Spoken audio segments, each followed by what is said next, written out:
कोणी कितीही ताकद दाखवली, कोणी कसेही नाचले तरी सगळ्यांचा बाप म्हणून भाजपाचा सीएम बसलाय. मंत्री नितेश राणे यांनी मोठं वक्तव्य केलं आहे. 2029 मध्ये भाजपाचेच आमदार खासदार पाहिजेत असं वक्तव्य राणे यांनी केलं आहे.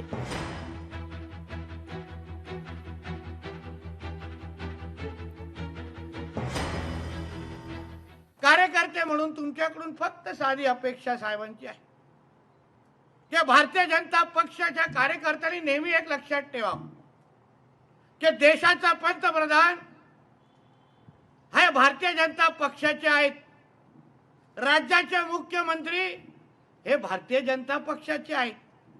म्हणून हे कितीही कोणी इकडे तिकडे नाचले, कोणी इकडे तिकडे अगर ताकद दाखवली, पण शेवटी सगळ्यांचा बाप म्हणून भारतीय जनता पक्षाचाच मुख्यमंत्री बसलाय, हे प्रत्येकाने लक्षात ठेवा. सर, सगळ्यांचा बाप राणेंनी उस्मानाबाद धाराशिव मध्ये बोलले. काय बोलले मला माहित नाही, पण मी महाराष्ट्राचा सेवक आहे. काय बोलले मला माहित नाही, पण मी महाराष्ट्राचा सेवक आहे. लोकशाही मराठी ऐका, पहा, जागरूक रहा.